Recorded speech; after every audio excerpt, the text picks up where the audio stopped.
This is Jack, and this is Raw Tropical Living. Although I'm not coming to you from the tropics today. I'm in Atlanta, Georgia, and if you're wondering why I made that initial video and then abandoned you, well, let's just say I've been out of reach for the past 3 weeks, and I've had access to computer, internet, telephone, or TV. I'll get into this a little bit later. It's nothing that's a big embarrassment or whatever. I had a small immigration problem in Panama and have been detained in an immigration center in Panama for 3 weeks. A lot of emotions went through in that time. A lot of things went through my head. Most of all, I took a very good experience from this. I totally unplugged for 3 weeks. I mean, the first few days it was weird, you know, not checking Facebook, not checking Twitter, what's going on online, what's happening in this forum, what's happening in that forum. Eventually, it became quite a comfort. From day one of a difficult situation, I decided I wasn't going to let it get me down. There was nothing I could do about it. And I'm not going to go real deep into the experience right now because I will go into it deeper once I process some of the notes I took and some of the things I've thought about. I'm still recuperating in Atlanta after I've never had an experience like this before. So even though it was a good one and I took a lot of value from it, yeah, I'm kind of deprocessing and healing my body. One thing that I'll go into later that I did while in there that I had no intention of is doing the first water fast of my life, locked up and with not access to very good stuff to transition off.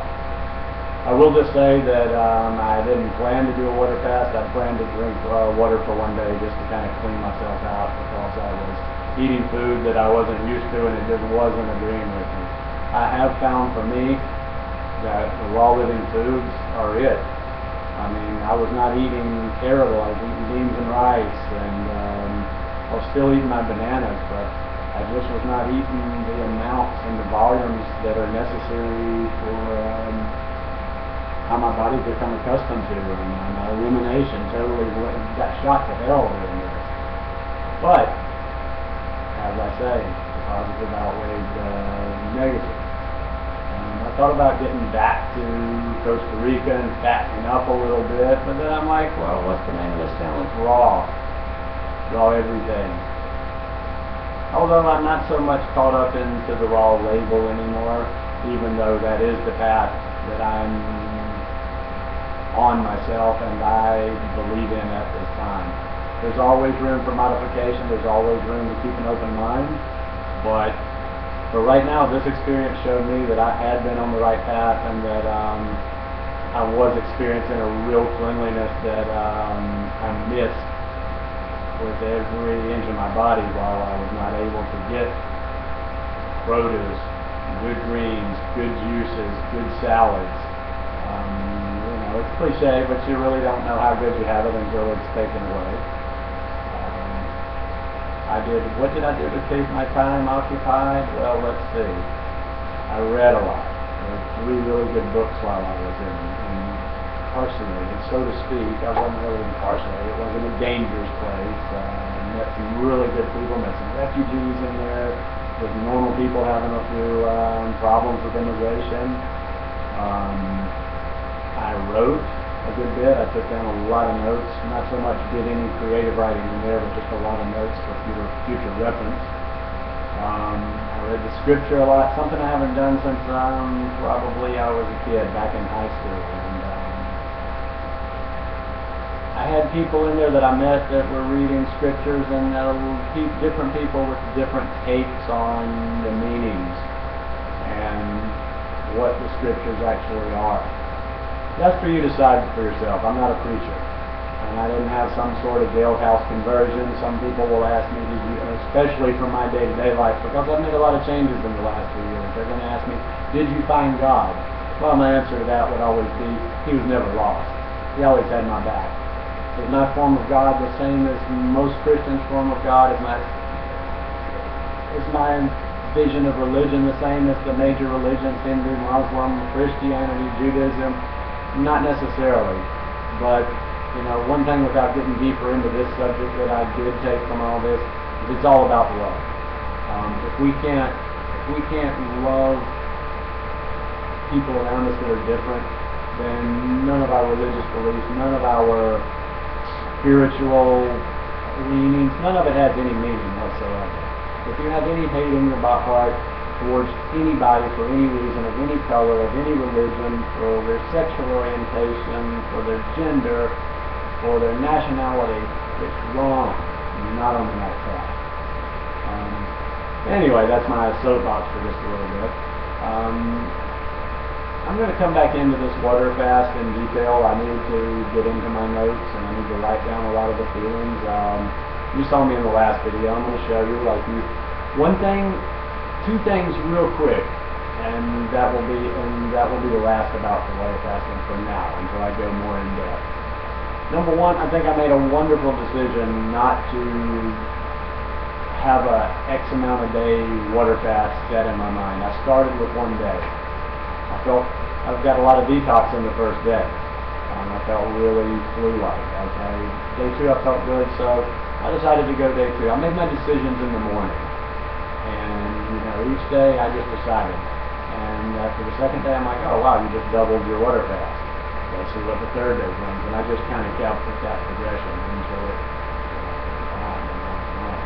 I'll let you know in the follow-up video about the water fast and the lockup, how many days exactly it was. But the second thing I want to talk about is don't be scared. I thought of water fast as like this holy grail before I went in, and I actually thought that I need to have assistance when I do this, if I do it for more than 2 or 3 days. And you know what? During the process, I just surrendered everything. I learned to let go of so much during this last experience, and especially during this water fast. I just surrendered everything. I was afraid of nothing. It's just not even explainable until I process this a little bit, and you actually do it yourself and see what it feels like. Okay, I'll give you guys, I'm not that vain, I'll stand up and show you how bad I got during the thing. I'm looking pretty bony right now. I know my poor mom's going to be worried about it because I'm all skinny again.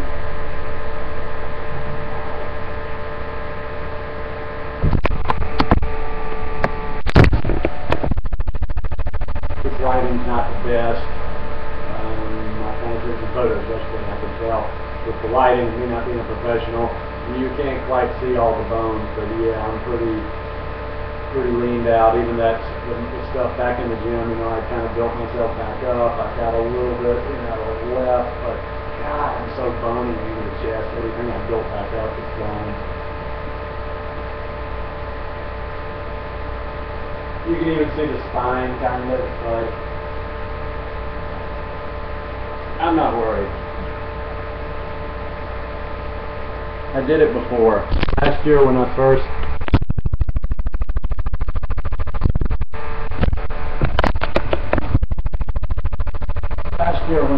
went raw vegan, like most, you don't know exactly what you're doing, and I didn't eat near enough, and I got down to about 143 pounds. Well, of course, like everybody, my mother freaked out. Oh my God, you need to gain weight, and blah, blah, blah. But my mother's actually been pretty supportive during this. And now that she knows my situation of why I wasn't able to eat so much and what I was doing, this time she won't be quite as ill-prepared for seeing me like this. And I'm thinking, since this weight loss has come over the period of about 3 weeks, it wasn't just the water fast. I had, I didn't know how long I would be in there. It took me about 3 days before I started eating. I was just trying to, I said, okay, well, I'm getting my bananas. Okay, then when I came off the fast, I had about 3 days of just bananas and some cooked vegetables. So basically for 3 weeks, a little bit more than 3 weeks, I have been calorie deprived. I came back with a little bit of a bad stomach, and I haven't been really, jumping on getting back the weight on. I've just been kind of trying to get my digestive process going again, and the weight will come later. I'll get back in the gym, I'll eat tons of bananas, I'll eat 2 or 3 avocados again at night, and I'll just bulk myself back up. But anyhow, this is an ongoing project, and I just wanted to give you guys a little quickie, which has turned into not so much a quickie. But Raw Tropical Living is going to be a regular show, and I've got lots of interesting topics that I'm going to explore once I get back to Costa Rica. It's going to be about 2 weeks before I get back to Costa Rica, so may make another few videos just from the webcam computer on my laptop. If I have something of value to say, I'll always try not to just waste time. Anyhow, just a quick hello to you guys, and as many of you as are going to tune in, thank you for tuning in. Goodbye.